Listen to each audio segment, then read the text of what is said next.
Tahukah kalian, Habib Soleh Tanggul mengobati putri Raja Saudi? Sayyid Alawi bin Abbas Al-Maliki Makkah adalah ulama besar yang jadi rujukan hampir semua ulama pada masanya. Beliau juga salah satu penasehat Raja Saudi. Saat itu, Raja memiliki anak cacat sejak lahir. Anak itu tidak punya lubang dubur, karena lubang duburnya ada di pinggang. Tentu saja, sang Raja sudah datang ke pengobatan di mana saja, tapi hasilnya belum membuahkan hasil yang memuaskan. Akhirnya Sayyid Alawi menyarankan agar sang Raja mengundang seorang Habib penuh karomah dari Indonesia yang bernama Habib Soleh bin Musin Al-Hamid atau akrab disapa Habib Soleh Tanggul.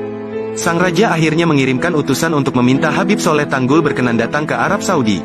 Habib Soleh akhirnya bersedia dan berangkat bersama utusan sang Raja. Sang Raja sudah menyiapkan jamuan istimewa kepada tamunya yang dikenal keramat ini. Sebelum bertemu langsung dengan Raja, Habib Soleh ngobrol santai terlebih dulu dengan Sayyid Alawi, baru kemudian menghadap sang Raja. Anak sang saja sudah duduk di kursi kebesarannya. Disamperin itu anak itu kemudian ditepuk-tepuk belakangnya sambil berkata, back hair ente, insya Allah back hair. Setelah mengucapkan itu, Habib Soleh berkata kepada Sayyid Alawi Al-Maliki, ayo Habib, kita pergi dari sini, ana pingin ke tempat antum saja. Sang Raja Arab yang mendengar ucapan itu langsung berkata, ya Habib Alawi, inikah yang antum bilang Habib keramat itu, tidak ada salam tidak ada perbincangan, malah mau pergi begitu saja. Sayyid Alawi tetap bersikap santai dan tenang saja. Selang beberapa saat, anak raja yang duduk di kursi tadi berteriak, Allahu Akbar, Allahu Akbar. Lubang yang ada di pinggang ketutup berubah ke belakang sebagaimana manusia normal lainnya. Oh iya, tadi belakang saya ditepuk-tepuk sama Habib Soleh. Akhirnya sang raja menawarkan satu peti berisi emas kepada Habib Soleh. Simpan saja emasmu, ana lebih kaya dari ente. Kalau perlu ana yang kasih ente, jawab Habib Soleh. Ya Habib Soleh, ana punya anak perempuan. Kalau mau putri ana, akan saya nikahkan denganmu lalu antum aku beri jabatan tinggi di sini, kata sang raja. Simpan saja putri ente, ana punya Syarifah di rumah. Ana gak butuh jabatan dari ente, ana sudah punya jabatan dari Allah, jawab Habib Soleh. Mendengar pembicaraan ini, Sayyid Alawi Al-Maliki akhirnya menyarankan Habib Soleh agar mau menerima emas tadi. Ya Habib Soleh, kita di Hadromaut punya saudara-saudara yang susah.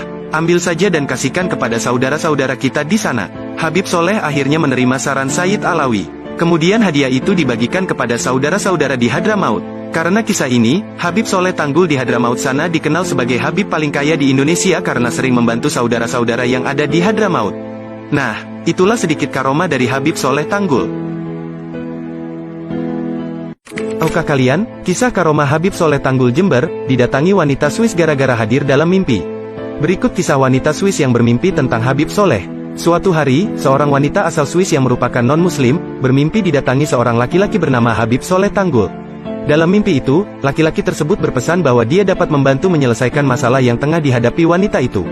Bukan hanya sekali, mimpi kedatangan Habib Soleh tersebut terjadi hingga beberapa kali. Kebetulan saat mimpi itu datang, sang wanita Swiss sedang memiliki masalah yang cukup rumit.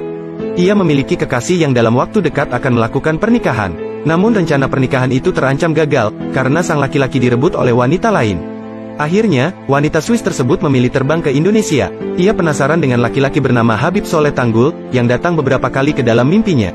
Begitu tiba di Bandara Soekarno-Hatta, Jakarta, wanita tersebut langsung bertanya kepada petugas bandara tentang seorang laki-laki bernama Habib Soleh Tanggul. Kebetulan, salah satu petugas bandara mengaku tahu dan bersedia mengantarkan wanita Swiss tersebut ke Jember. Begitu tiba di Tanggul, wanita Swiss itu sangat terkejut, karena Habib Soleh yang ditemuinya sama persis dengan yang hadir dalam mimpinya. Saat itu, di rumah Habib Soleh sedang banyak tamu. Kemudian, Habib Soleh meminta wanita itu mengganti pakaiannya karena terlihat kurang sopan.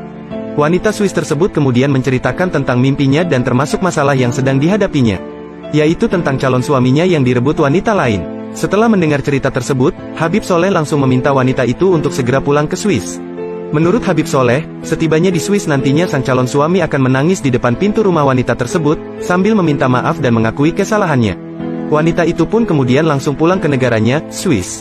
Beberapa bulan kemudian, wanita Swiss itu datang lagi ke kediaman Habib Soleh Tanggul.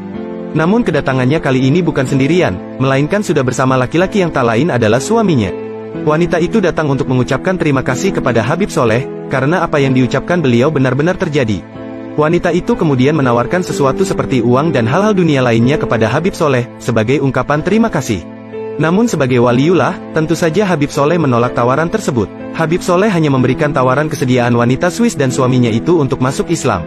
Itu pun jika wanita dan suaminya tersebut ikhlas dan tidak ada keterpaksaan.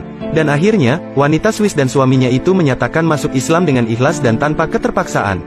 Nah, itulah sedikit kisah karomah dari Habib Soleh Tanggul.